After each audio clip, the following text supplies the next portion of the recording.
नमस्कार साथियों, M education channel में आपका स्वागत है।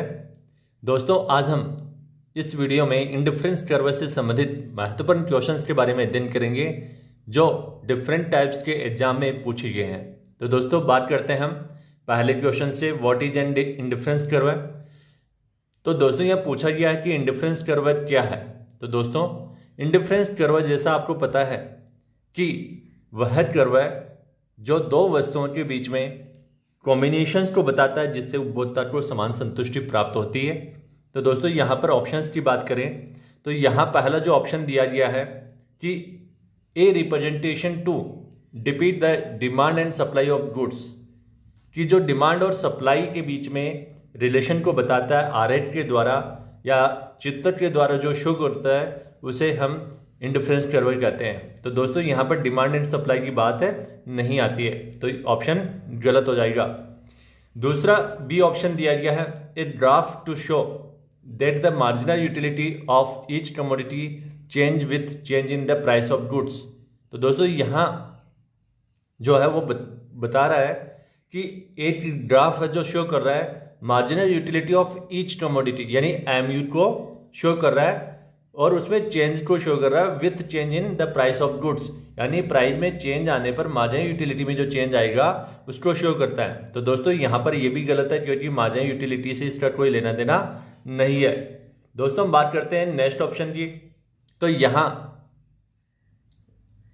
सी ऑप्शन में दिया गया है, a graph that depict a combination of two items that provides a consumer with equal utility and satisfaction, यानी एक ग्राफ है जो शो करता है कॉम्बिनेशंस ऑफ टू आइटम्स, यानी दो वस्तुओं को कॉम्बिनेशंस को बताता है, that provides a consumer with equal utility and satisfaction, की जिससे कंज्यूमर को सेम यूटिलिटी या सेम सेटिस्फैक्शन लेवल मिलता है। तो दोस्तों, यहाँ पर सी ऑप्शन करेक्ट है कि जो इंडिफरेंस कर्व है वह यह बताता है कि दो वस्तुओं के विभिन्न संयोगों से जो उपभोक्ता को समान संतुष्टि मिलती है उसको बताने वाला जो कर्व है उसको हम इंडिफरेंस कर्व कहते हैं। तो सी ऑप्शन सही हो जाएगा। यहाँ पर यदि हम बात करते हैं डी ऑप्शन की, a representation to show consumer satisfaction in relation to the price of goods. तो दोस्तों, इंडिफरेंस कर्व में प्राइस से कोई लेने देना नहीं होता है। यहाँ पर जो इंडिफरेंस कर्व हम बनाते हैं, एक्स एक्स पे एक्स गुड्स या कोई भी आप नाम दे सकते हैं, वाई एक्स पे हम वाई गुड्स को यदि लें तो यहाँ पर जो एक्स गुड्स और वाई गुड्स में जो कॉम्बिनेशंस को बताएगा जिससे उपभोक्ता को समान संतुष्टि मिलती है। तो दोस्तों, यहाँ पर हम इंडिफरेंस कर्व है कॉन्वेक्स टाइप का हम बनाते हैं। अब दोस्तों, इसके बारे में पूरा डिटेल से हम अलग से वीडियो में पढ़ेंगे। यहाँ पर जो कॉन्वेक्स कर्व बनता है इंडिफरेंस कर्व का, तो यह एक्स वस्तु और वाई वस्तु में कॉम्बिनेशंस को बताता है जिससे उपभोक्ता को समान संतुष्टि मिलती है। यानी यदि उपभोक्ता इस आईसी कर्व के किसी भी कॉम्बिनेशंस को खरीदता है तो उससे समान संतुष्टि मिलेगी, इक्वल सेटिस्फैक्शन मिलेगा। तो सी ऑप्शन यहाँ करेक्ट हो जाएगा। दोस्तों, नेक्स्ट क्वेश्चन की यदि हम बात करें, यहाँ सेकंड जो क्वेश्चन है वो पूछा गया है कि एन इंडिफरेंस कर्व है slope down towards right since more of one commodity and less of another result in which of the following. तो दोस्तों, यहाँ जो हमें पूछा गया है कि एक इंडिफरेंस कर्व का जो स्लोप डाउन है, यानी नीचे की ओर गिरता हुआ जो वर्कर है, right since more of one commodity and less of another result in which of the following, कि एक यदि कमोडिटी की क्वांटिटी को बढ़ाते हैं तो उससे less another result in which of the following. तो यहाँ हम देखते हैं कि दूसरे में क्या रिजल्ट आता है। तो यहाँ decreasing expenditure, maximum satisfaction, greater satisfaction या सेम सेटिस्फैक्शन। तो दोस्तों, जैसे कि हम बात करते हैं indifference curve IC curve convex type का होता है। जब हम ऊपर से नीचे राइट की तरफ आते हैं तो इससे हमें जो सेटिस्फैक्शन मिलता है वो सेम सेटिस्फैक्शन मिलता है। दोस्तों, यहाँ पर डिक्रीजिंग जो एक्सपेंडिचर है उससे कोई लेना देना नहीं है, केवल सेटिस्फैक्शन लेवल को ही डिनोट करता है इंडिफरेंस कर्व है। यहाँ पर मैक्सिमम सेटिस्फैक्शन ऐसा जरूरी नहीं है, यदि हायर होगा तो हायर सेटिस्फैक्शन मिलेगा, यदि लोअर है तो लोअर मिलेगा। तो केवल यहाँ पूछा गया कि एक इंडिफरेंस कर्व में हम ऊपर से नीचे राइट की तरफ मूव करते हैं तो एक वस्तु की जो क्वांटिटी है, जैसे कि यहाँ वाई वस्तु की क्वांटिटी है वो डिक्रीज हो रही है और यहाँ एक्स क्वांटिटी इंक्रीज हो रही है। पर जो लेवल है सेटिस्फेक्शन का वो क्या रहेगा, सेम रहेगा। तो यहाँ ग्रेटर सेटिस्फेक्शन भी नहीं आएगा, यहाँ क्या आएगा, डी ऑप्शन आएगा, सेम सेटिस्फेक्शन। तो यहाँ जो राइट आंसर हो जाएगा सेम सेटिस्फेक्शन, डी ऑप्शन। दोस्तों नेक्स्ट क्वेश्चन की यदि हम बात करें तो यहाँ नेक्स्ट क्वेश्चन में पूछा गया है कि the slope of the indifference curve is equal to which of the following. तो यहाँ स्लोप के बारे में ये पूछा गया कि इक्वल है to which of the following. तो यहाँ ऑप्शन की बात करें कि 1 के बराबर होता है, या मार्जिनल यूटिलिटी को शो करता है, या मार्जिनल रेट ऑफ सब्स्टिट्यूशन को शो करता है, या नॉन ऑफ दीज। तो दोस्तों यहाँ पर जब हम इंडिफरेंस कर्व के किसी बिंदु पर यदि स्लोप निकालते हैं दोस्तों, तो हमें यहाँ टेंजेंट लाइन ड्रॉ करनी पड़ती है, और उस रेखा का जो स्लोप है, तो दोस्तों यहाँ उस रेखा का जो स्लोप यानी थीटा जो बनाता है वो टेन थीटा होता है। और दोस्तों टेन थीटा बराबर क्या होता है, परपेंडिकुलर अपॉन बेस। तो दोस्तों यहाँ जो परपेंडिकुलर होता है, क्योंकि यहाँ वाई गुड्स लेते हैं या एक्स गुड्स लेते हैं, तो यहाँ delta Y upon delta X हो जाएगा। तो दोस्तों यहाँ पर जो delta Y upon delta X है वो मार्जिनल रेट ऑफ सब्स्टिट्यूशन को शो करता है। तो यहाँ जो सी ऑप्शन है वो करेक्ट आंसर हो जाएगा, क्योंकि जो कर्व है इंडिफरेंस कर्व है, इसकी जो यदि किसी बिंदु पर हम यदि स्लोप निकालते हैं तो यहाँ जो स्लोप निकलेगा दोस्तों, तो यहाँ 1 के बराबर नहीं रहेगा। 1 के बराबर कब रहेगा दोस्तों, जब डेल्टा वाई बराबर डेल्टा एक्स हो। तो यहाँ जो हम मार्जिनल रेट ऑफ सब्स्टिट्यूशन निकालेंगे तो इक्वल टू 1 तभी रहेगा जब डेल्टा वाई बराबर डेल्टा एक्स रहेगा। तो दोस्तों यहाँ पर कोई जरूरी नहीं है कि डेल्टा वाई बराबर डेल्टा एक्स रहे। यहाँ पर जो हम बात कर रहे हैं इस ऑप्शन में तो 1 नहीं रहेगा, ये मार्जिनल यूटिलिटी को शो नहीं करेगा, यह मार्जिनल रेट ऑफ सब्स्टिट्यूशन को शो करता है। तो सी ऑप्शन है वो करेक्ट हो जाएगा। दोस्तों नेक्स्ट क्वेश्चन की यदि बात करें दोस्तों, यहाँ फोर्थ क्वेश्चन पूछा गया why is the indifference curve convex to origin, कि यह कॉन्वेक्स टू जो ओरिजिन हम बात कर रहे हैं कि इंडिफरेंस कर्व क्या है, उन्नतोदर है, कॉन्वेक्स है। तो इसका रीजन क्या है यहाँ पर पूछा गया है। तो दोस्तों यहाँ पर एक्स गुड्स और यहाँ वाई गुड्स है दोस्तों, ये आप प्रॉपर तरीके से बनाओगे जब डिस्क्रिप्टिव टाइप के पेपर आप सॉल्यूशन करते हो। यहाँ पर ए ऑप्शन में दिया गया है कि due to continuous decline of the marginal rate of substitution, कि जो मार्जिनल रेट ऑफ सब्स्टिट्यूशन है वो लगातार क्या हो रही है, डिक्लाइन हो रही है। बी ऑप्शन है ड्यू टू मोनोटोनिक प्रेफरेंस, यानी केवल एक ही प्रेफरेंस है, कि कंज्यूमर जिसने चॉइस बता दी कि मेरी जो प्रेफरेंस है वो यही है। Due to law of demand, कि मांग के नियम के कारण, या बोथ ए एंड बी। तो दोस्तों यहाँ पर जब हम बात करते हैं, तो दोस्तों यहाँ पर जो इंडिफरेंस कर्व है उसके जो कॉन्वेक्स होने के पीछे जो रीजन है वो क्या होता है दोस्तों। तो यहाँ पर जब हम किसी भी इंडिफरेंस कर्व के बिंदु पर यदि स्लोप निकालते हैं तो वो मार्जिनल रेट ऑफ सब्स्टिट्यूशन होता है। दोस्तों जब हम यहाँ लेफ्ट से राइट की तरफ मूव करते हैं तो ये कॉन्वेक्स हो जाता है, इंडिफरेंस कर्व है। तो यहाँ इंडिफरेंस कर्व के पीछे रीजन होता है दोस्तों, जब हम एक्स की एक एक्स्ट्रा यूनिट यदि हम कंजप्शन करते जाते हैं तो उसके बदले में जो वाई यूनिट्स को हम त्याग करने वाले हैं या उसको जो छोड़ने वाले हैं, तो जो डेल्टा वाई है वो क्या हो रहा है, लगातार डिक्लाइन होता जाएगा। पर यूनिट यदि एक्स को अधिक हम कंजप्शन करेंगे तो जो डेल्टा वाई में जो चेंज आएगा वो क्या होगा, धीरे धीरे वो गिरता हुआ होगा, डिक्लाइन होता जाएगा। तो यानी मार्जिनल रेट ऑफ सब्स्टिट्यूशन वो क्या है, वो गिरता जाएगा। तो दोस्तों यहाँ पर जो ए ऑप्शन है यहाँ पर वो करेक्ट आंसर हो जाएगा कि due to continuous decline of the marginal rate of substitution. तो यहाँ मोनोटोनिक जो प्रेफरेंस है दोस्तों यहाँ पर नहीं आएगा, लॉ ऑफ डिमांड भी नहीं आएगा, और ए और बी दोनों नहीं आएंगे।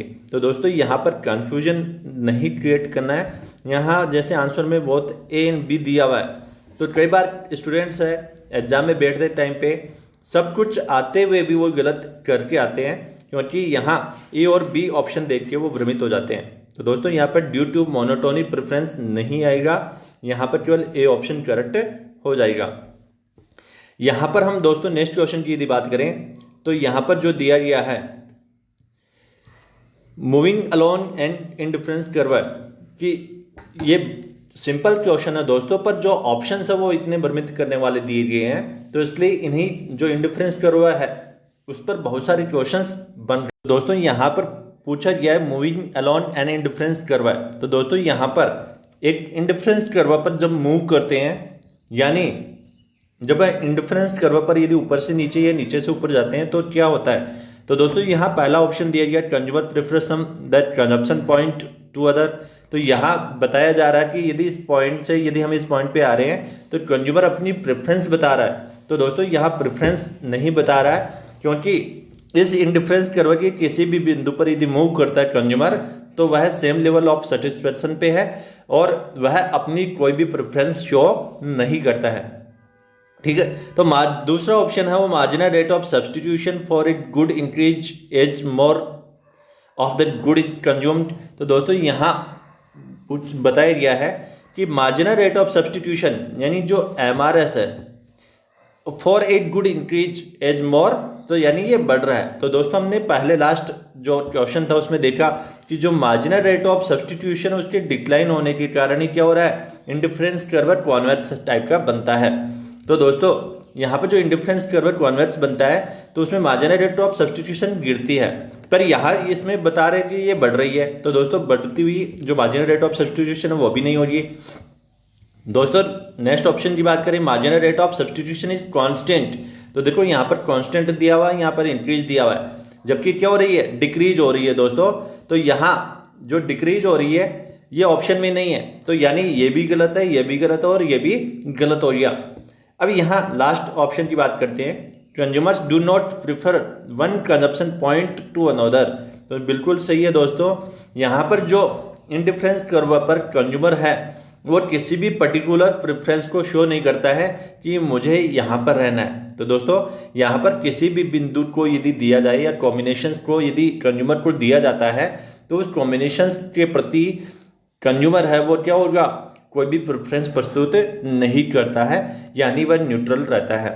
तो दोस्तों यहाँ पर डी ऑप्शन वो करेक्ट आंसर हो जाएगा। दोस्तों नेक्स्ट क्वेश्चन की यदि हम बात करें तो पूछा गया है which of the following is not the property of indifference curve. तो इंडिफरेंस कर्व की प्रॉपर्टी के बारे में क्वेश्चन है। पहला ऑप्शन है higher the indifference curve higher is the level of satisfaction. तो बिल्कुल दोस्तों यहाँ पर इंडिफरेंस कर्व के ऊपर यदि इंडिफरेंस कर्व है तो ये IC1 ये IC2 और ऐसे बहुत सारे हो सकते हैं IC3। तो दोस्तों नीचे वाला जो इंडिफरेंस कर्व है वो कम संतुष्टि को बताता है और ऊपर वाला जो कर्व है वो अधिक संतुष्टि को बताता है। तो यहाँ पहला ऑप्शन करेक्ट हो जाएगा। यहाँ पूछा गया not the property of indifference curve, तो पहला ऑप्शन वैसे सही है। दूसरा indifference curve is downward sloping. तो बिल्कुल दोस्तों ये डाउनवर्ड स्लोपिंग है, ऊपर से नीचे गिर रहा है ना, ऊपर से नीचे इंक्रीज नहीं हो रहा है। तो यहाँ बी ऑप्शन भी करेक्ट है। Indifference curve is concave to origin. तो दोस्तों यहाँ पर जो इंडिफरेंस कर्व का जो ये शेप है ये कॉन्वेक्स होता है दोस्तों। तो यहाँ बोला गया कॉन्केव, तो कॉन्केव की जो शेप होती है दोस्तों वो मूल बिंदु की प्रति इस टाइप की होती है। तो यहाँ ये सी ऑप्शन आंसर यहाँ राइट आंसर हो जाएगा, क्योंकि यह क्या है, यह इंडिफरेंस कर्व की प्रॉपर्टी नहीं है। यहाँ नेक्स्ट ऑप्शन की बात करें तो indifference curve can not intersect each other, यानी दो इंडिफरेंस कर्व एक दूसरे को नहीं काटते हैं। ठीक है, तो यहाँ पर क्यों नहीं काटते इसके पीछे हम पूरी व्याख्या इंडिफरेंस कर्व पर जब अलग से वीडियो लेकर आएंगे तब उसमें करेंगे। तो यहाँ सिंपल है कि यह दोनों जो इंडिफरेंस कर्व है एक दूसरे को कभी नहीं काटते हैं। और दोस्तों यहाँ ध्यान रखिएगा कि इंडिफरेंस कर्व में यह न तो ये एक्स एक्स को टच करता है और ये न तो वाई एक्स को टच करता है, यानी दोनों गुड्स की जो कॉम्बिनेशन है वो होने जरूरी है। ऐसा नहीं है एक्स की क्वांटिटी 0 है और वाई की क्वांटिटी 20 है तो उससे जो सेटिस्फेक्शन मिलता है वो इंडिफरेंस कर्व के द्वारा शो होता है। तो दोस्तों ऐसा नहीं होगा। यहाँ पर एक्स की चाहिए 1 यूनिट हो तो यहाँ पर ये कॉम्बिनेशन को शो करेगा, वो इंडिफरेंस कर्व होगा, यानी दोनों गुड्स की आवश्यकता होती है। तो दोस्तों यहाँ पर जो राइट आंसर हो जाएगा इस क्वेश्चन का वो सी ऑप्शन की indifference curve is concave to origin. तो यहाँ कॉन्केव नहीं होता, कॉन्वेक्स होता है। नेक्स्ट क्वेश्चन की यदि दोस्तों बात करें तो यहाँ पर 7 क्वेश्चन पूछा गया है, Hicks and Allen believe the utility.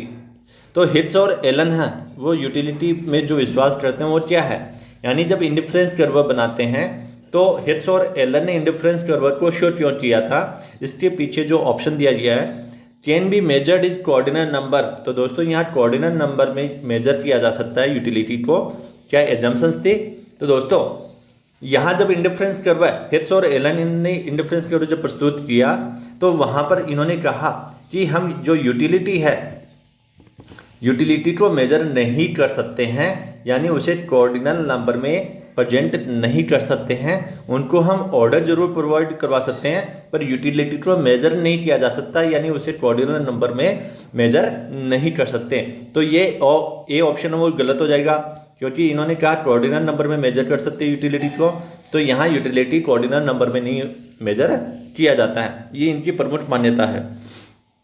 Can not be measured, तो बी ऑप्शन दिया गया दोस्तों कि कैन नॉट बी मेजर्ड। तो दोस्तों यहाँ पर जो मेजरमेंट के रिलेटेड यदि यहाँ पर बात करते हैं, तो यहाँ पर हम ऑर्डिनल जो नंबर है वो हम उसको प्रोवाइड करवाते हैं जब हम पढ़ते हैं इंडिफरेंस कर्व के बारे में। तो दोस्तों यहाँ पर ये भी नहीं रहेगा, क्योंकि हम ऑर्डर के रूप में यदि उसे यूटिलिटी को मेजर कर रहे हैं तो हम उसे ऑर्डर के रूप में मेजर कर रहे हैं। यहाँ पर यदि सी ऑप्शन की बात करें, कैन नॉट बी एक्सप्रेस्ड, तो यानी यूटिलिटी को एक्सप्रेस नहीं किया जा सकता है। तो यूटिलिटी को हम एक्सप्रेस कर रहे हैं ना ऑर्डिनल नंबर में, तभी तो हम इंडिफरेंस कर्व बना रहे हैं। तो इसलिए ये ऑप्शन भी गलत हो जाएगा। डी ऑप्शन हो जाएगा can be measured in ordinal number. तो दोस्तों यहाँ पर डी ऑप्शन करेक्ट हो जाएगा, क्योंकि हम यूटिलिटी को ऑर्डर के रूप में मेजरमेंट किया जा सकता है। हम उन्हें पर्टिकुलर नंबर नहीं दे सकते कि ऐसे इंडिफरेंस कर्व पे यदि रहता है तो कंज्यूमर वो 50 के बराबर सेटिस्फेक्शन प्राप्त करता है। तो यहाँ पर ये हम 50 के रूप में इसको डिनोट नहीं कर सकते। हम ये जरूर कह सकते हैं कि इससे जो फर्स्ट प्रेफरेंस है वो ऊपर वाले जो कर्व है वो सेकंड प्रेफरेंस कर्व है अधिक संतुष्टि प्रदान करता है, पर कितनी अधिक संतुष्टि प्रदान करेगा इसको हम मेजर नहीं कर सकते, क्योंकि हम उसे कोऑर्डिनल नंबर प्रोवाइड नहीं करवा रहे हैं। तो दोस्तों यहाँ पर 7 ऑप्शन का राइट आंसर डी ऑप्शन हो जाएगा। यहाँ पर नेक्स्ट क्वेश्चन की दोस्तों यदि बात करें तो यहाँ पूछा गया है कि as we move down the indifference curve from left to right the slope of the indifference curve tends to which of the following. तो यहाँ पर बिल्कुल यहाँ जो क्वेश्चन है सेम एक क्वेश्चन टाइप के पूछे जा रहे हैं, पर ऑप्शंस में जो है वो आंसर अलग अलग हमें देखने को मिल रहे हैं। तो यहाँ पर पूछा है कि as we move down the indifference curve from left to right, यानी हम लेफ्ट टू राइट हम मूव कर रहे हैं, हम ऊपर से नीचे की ओर, लेफ्ट से राइट की ओर मूव कर रहे हैं। तो यहाँ इस इंडिफरेंस कर्व पर the slope of the indifference curve tends to which of the following, कि इंडिफरेंस कर्व का जो स्लोप है यानी ऊपर से नीचे यदि हम जाएंगे तो यहाँ जो मार्जिनल रेट ऑफ सब्स्टिट्यूशन है और यहाँ जो मार्जिनल रेट ऑफ सब्स्टिट्यूशन है, तो यहाँ जो कर्व का जो स्लोप है वो क्या बताता है। तो दोस्तों यहाँ पर हमने पहले लास्ट वीडियो में भी देखा, लास्ट जो क्वेश्चन उसमें भी देखा कि मार्जिनल रेट ऑफ सब्स्टिट्यूशन है यदि हम ऊपर मेजर करेंगे तो वह हाई आएगा, और यहाँ नीचे की ओर मूव करेंगे तो मार्जिनल रेट ऑफ सब्स्टिट्यूशन क्या होता है, डिक्लाइन होता जाता है। एमआरएस क्या होगा, डिक्लाइन होगा। तो यहाँ पर यदि हम बात करें ऑप्शन में यूनिटी, तो यूनिटी यानी इक्वल रहेगा, तो ऐसा नहीं है। जीरो, तो जीरो नहीं होता है। डिक्लाइन, तो और दोस्तों यहाँ पर डिक्लाइन आ गया आंसर राइज। तो यहाँ सी ऑप्शन करेक्ट आंसर हो जाएगा कि मार्जिनल रेट ऑफ सब्स्टिट्यूशन वो क्या होगा। दोस्तों यहाँ पर ध्यान रखिएगा, यदि हम इंडिफरेंस कर्व के लेफ्ट से राइट की ओर मूव करते हैं तो मार्जिनल रेट ऑफ सब्स्टिट्यूशन वो डिक्लाइन होता जाएगा, जो यहाँ पर ऑप्शन में करेक्ट हो जाएगा। यदि आपसे क्वेश्चन में यदि पूछा जाए कि यहाँ राइट से लेफ्ट की ओर यदि मार्जिनल रेट ऑफ सब्स्टिट्यूशन पूछा जाए तो दोस्तों मार्जिनल रेट ऑफ सब्स्टिट्यूशन क्या हो जाएगा, बढ़ जाएगा। तो दोस्तों यहाँ पर थोड़ा सा आप ध्यान रखिएगा, हम जब इंडिफरेंस कर्व बनाते हैं तो उसके स्लोप के आधार पे बनाते हैं, पर मार्जिनल रेट ऑफ सब्स्टिट्यूशन किस तरीके से पैटर्न में पूछा गया है, इंडिफरेंस के कर्व का जो स्लोप है वो किस पैटर्न में पूछा गया है, उस क्वेश्चन के ऊपर डिपेंड करता है कि मार्जिनल रेट ऑफ सब्स्टिट्यूशन है वो क्या होगा, बढ़ेगा या कम होगा। पर मैक्सिमम जो क्वेश्चन पूछे जाते हैं वो मार्जिनल रेट ऑफ सब्स्टिट्यूशन के डिक्लाइन से संबंधित पूछे जाते हैं। तो यहाँ क्वेश्चन को समझना बहुत जरूरी है। दोस्तों नेक्स्ट क्वेश्चन की यदि हम बात करें, यहाँ पर दिया गया है in the indifference map a higher IC, यानी indifference curve indicate which of the following, यानी ऊपर जो यदि हायर है तो ये क्या प्रदर्शित करता है। तो यहाँ पर दोस्तों जब हम बात करते हैं इंडिफरेंस कर्व के ऊपर वाले इंडिफरेंस कर्व की, तो लोअर लेवल ऑफ सेटिस्फैक्शन, तो दोस्तों ये गलत हो जाएगा, क्योंकि हायर जो इंडिफरेंस कर्व है वो हायर लेवल ऑफ सेटिस्फैक्शन को शो करता है। तो दोस्तों यहाँ पर बी ऑप्शन करेक्ट आंसर हो जाएगा कि हायर लेवल ऑफ सेटिस्फैक्शन को शो करता है कि जो एक इंडिफरेंस मैप है उसमें ऊपर वाला जो इंडिफरेंस कर्व है वो नीचे वाले इंडिफरेंस कर्व की बजाय ज्यादा संतुष्टि को बताता है। तो सेम लेवल भी नहीं होगा, इधर हायर और सेम लेवल ऑफ भी नहीं होगा, यहाँ बी ऑप्शन करेक्ट आंसर हो जाएगा। दोस्तों बहुत ही इजी क्वेश्चन है। दोस्तों नेक्स्ट क्वेश्चन की यदि बात करें, two indifference curve can not cut each other because of which of the following. दोस्तों यहाँ पर हमने पहली बात करी है कि दो इंडिफरेंस कर्व क्या होते हैं, एक दूसरे को कट नहीं करते हैं, ऐसे इंडिफरेंस कर्व नहीं बनता है। तो दोस्तों यहाँ पर हम ऑप्शन की बात करें कि ऐसा क्यों नहीं होता है, तो पहला जो ऑप्शन दिया गया, they represent those combination of two goods that give the same satisfaction. तो यहाँ पर जो टू गुड्स है उनके कॉम्बिनेशन वो सेम सेटिस्फैक्शन को शो करते हैं। तो दोस्तों यहाँ पर ये नहीं होगा। दूसरा बी ऑप्शन की बात करें, द स्लोप इज डाउनवर्ड। तो स्लोप क्या है, डाउनवर्ड होने की वजह से है। तो दोस्तों डाउनवर्ड जो स्लोप है उसकी वजह से भी नहीं है, क्योंकि डाउनवर्ड स्लोप तो इसमें भी हो रहा है और इसमें भी हो रहा है। तो दोस्तों यहाँ पर ऐसा नहीं है कि ये दोनों एक दूसरे को कट कर रहे हैं, तो उसका रीजन है वो डाउनवर्ड स्लोप्स है। दोस्तों सी ऑप्शन की बात करें, each indifference curve represents a different level of satisfaction. तो दोस्तों यहाँ ये इंपॉर्टेंट है कि जो इंडिफरेंस कर्व जब हम बनाते हैं, यानी यहाँ पर यदि हम इंडिफरेंस कर्व के किसी भी बिंदु पे रहेंगे तो यदि संतुष्टि मिल रही है तो वो सेम सेटिस्फैक्शन मिलेगा, पर जब दूसरा इंडिफरेंस कर्व यदि ऊपर बनाते हैं तो उसे हायर सेटिस्फैक्शन मिलेगा, और इस यदि कर्व पर है तो उससे भी सेम सेटिस्फैक्शन मिलता है। तो दोस्तों यहाँ सी ऑप्शन है वो करेक्ट आंसर हो जाएगा कि each indifference curve represents a different level of satisfaction. यदि ये दोनों दूसरे को कट करते हैं दोस्तों, तो यहाँ यदि हम ऊपर बिंदु बात करें तो ऊपर वाला कर्व अधिक संतुष्टि को बताएगा, और यहाँ यदि हम नीचे इस कर्व की बात करें तो ये वाला अधिक संतुष्टि को बताएगा, जबकि दोनों क्या हो जाएंगे, यहाँ सेम सेटिस्फैक्शन को बताएंगे जहां पर एक दूसरे को कट कर रहे हैं। तो ऐसा नहीं होगा दोस्तों कि एक कर्व पे, क्योंकि हम यह तो बोल रहे हैं कि ये जो कर्व है वो सेम सेटिस्फैक्शन को बताता है, बाद में हम यदि कट करता हुआ यदि इंडिफरेंस कर्व बनाते हैं तो यहाँ पर ये हायर हो जाएगा और ये लोअर हो जाएगा और ये दोनों सेम हो जाएंगे। तो दोस्तों ऐसा नहीं होगा, इसलिए एक दूसरे को कट नहीं करते हैं। तो दोस्तों यहाँ डी ऑप्शन की बात करें, they are convex to origin. तो दोस्तों ये भी नहीं होता है, कॉन्वेक्स ओरिजिन होता है, उसके पीछे मार्जिनल रेट ऑफ सब्स्टिट्यूशन वो डिक्लाइन होता जाता है। तो यहाँ इस क्वेश्चन में सी ऑप्शन है वो करेक्ट हो जाएगा कि each indifference curve represent different level of satisfaction. Next question की यदि दोस्तों बात करें, यहां पूछा गया है an indifference curve is related to which of the following, कि एक इंडिफरेंस कर्व है वो निम्न में से किससे रिलेटेड है। तो choice and preference of consumer, price of goods X and Y. तो दोस्तों अभी तक जब हम इंडिफरेंस कर्व के बारे में पढ़ रहे हैं तो प्राइस ऑफ गुड्स एक्स और वाई नहीं आ रहा है, यानी ये ऑप्शन नहीं होगा, क्योंकि प्राइस पे डिपेंड अभी हमने प्राइस नहीं लिया। दोस्तों जब हम प्राइस ऑफ गुड्स एक्स और वाई लेंगे तब हम बजट लाइन बनाते हैं। तो दोस्तों बजट लाइन के बारे में अलग से हम अध्ययन करेंगे। यहाँ पर इंडिफरेंस कर्व से रिलेटेड क्वेश्चन हैं। दोस्तों कंज्यूमर्स इनकम, तो यहाँ कंज्यूमर्स इनकम भी नहीं आएगी दोस्तों, यहाँ जो कंज्यूमर इनकम है और एक्स और वाई जो गुड्स है वह बजट लाइन में आएगा। तो दोस्तों यहाँ ये भी गलत है और ये सी ऑप्शन भी गलत है। Total utility from goods X and Y, तो दोस्तों टोटल यूटिलिटी भी नहीं है, क्योंकि यूटिलिटी को हम मेजर नहीं कर सकते। डी ऑप्शन भी गलत हो जाएगा।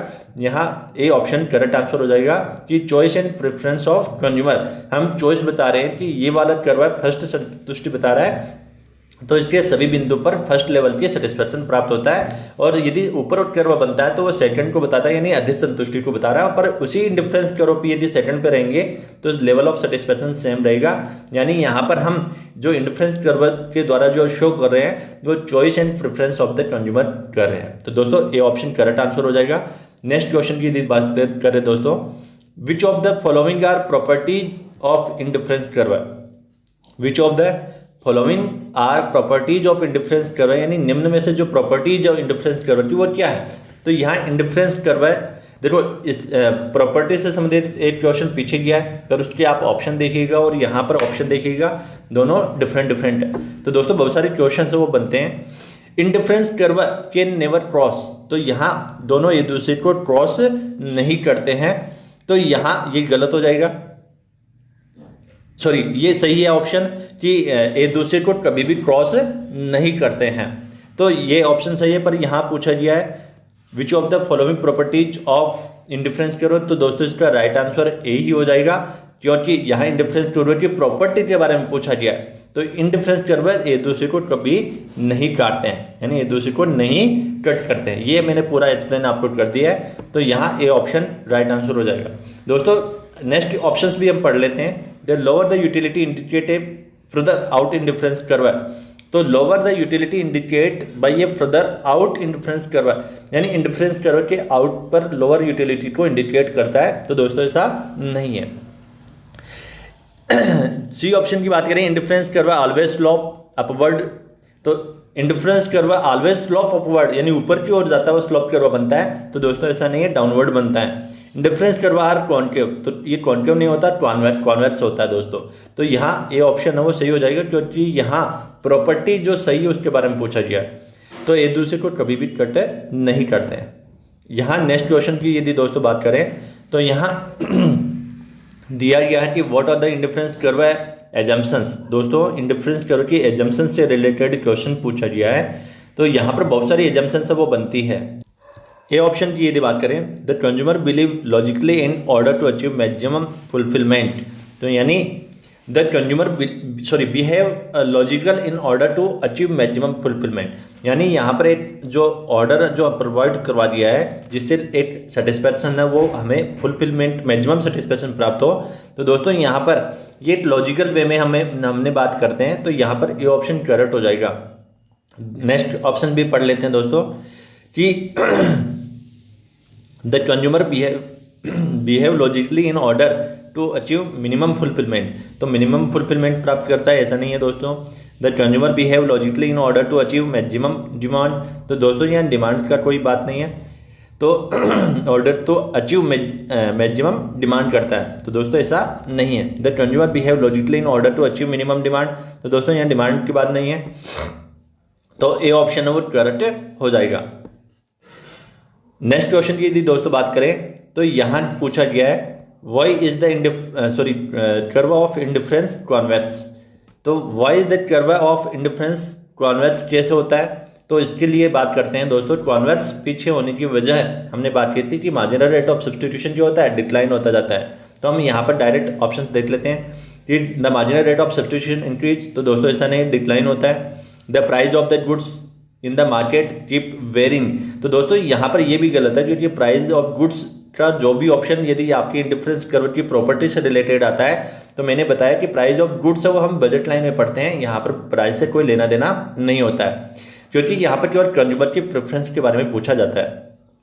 सी ऑप्शन है because the marginal utility of each commodity in just decline with successive consumption, यानी प्रत्येक जो सक्सेसिव कंजप्शन है उसमें जो कमोडिटी, प्रत्येक जो कमोडिटी है उसकी जो मार्जिनल यूटिलिटी वो क्या हो रही है, डिक्लाइन होती जा रही है, यानी मार्जिनल यूटिलिटी क्या हो रही है, डिक्लाइन होती जा रही है। तो दोस्तों यहाँ पर जो सी ऑप्शन है वो करेक्ट आंसर हो जाएगा, क्योंकि मार्जिनल यूटिलिटी जैसे जैसे हम एक यूनिट को एक्स्ट्रा कंजप्शन करते जाते हैं तो उससे मिलने वाली जो मार्जिनल यूटिलिटी वो गिरती जाती है, जिसकी वजह से जो वाई गुड्स की जो इकाइयाँ हम त्याग करें वो लगातार क्या हो रहा है, धीरे धीरे हम मात्रा घटाते जा रहे हैं। डी ऑप्शन की बात करें दोस्तों, quantities of goods consumption vary as per customer demand, तो quantities of goods consumption vary, तो कंजप्शन वेरी कर रहा है पर कस्टमर डिमांड, तो यहाँ कस्टमर की डिमांड से कोई लेना देना अभी नहीं है।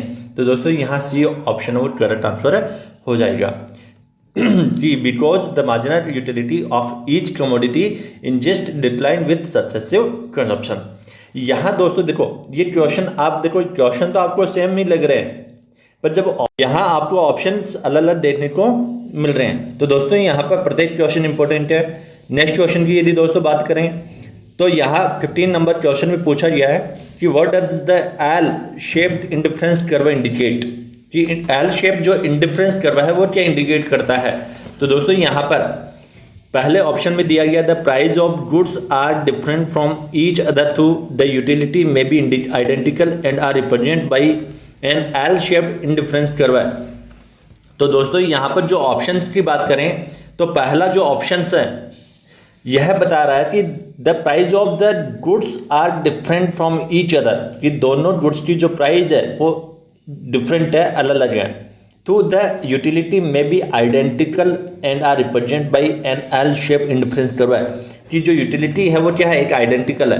तो दोस्तों यहाँ पर जो कर्व है वो यदि एल शेप में है तो उसका रीजन पूछा गया है। तो यहाँ पर दो इन्होंने बताया कि गुड्स की जो प्राइस है वो डिफरेंट है। तो दोस्तों यहाँ पर अभी गुड्स की प्राइस से कोई लेना देना नहीं है, तो ये ऑप्शन है वो गलत हो जाएगा। The price of the goods are dynamic and are represented by an L shape indifference curve है। तो दोस्तों यहाँ पर भी बताया गया है कि the price of the goods are dynamic यानी परिवर्तनशील है ना। एक वस्तु की जो प्राइस है वो क्या है, डायनेमिक है, and are represented by an L shape indifference curve है।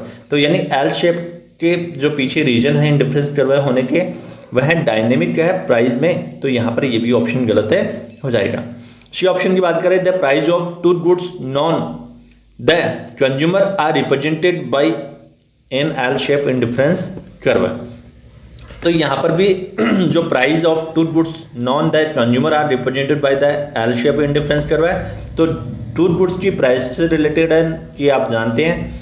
तो यहाँ पर ये प्राइस, क्योंकि मैंने आपको बताया कि जब इंडिफरेंस कर्व बनाते हैं चाहे वह एल शेप का बने या कॉन्वेक्स टाइप का बने, या आपका जो कर्व बनता है सीधी रेखा के रूप में भी बनता है। जब सीधी रेखा के रूप में बनता है तो गुड्स वो सब्स्टिट्यूट गुड्स होती है। एक्स गुड्स और वाई गुड्स एक दूसरे की पूर्ण रूप से सब्स्टिट्यूशन होती है।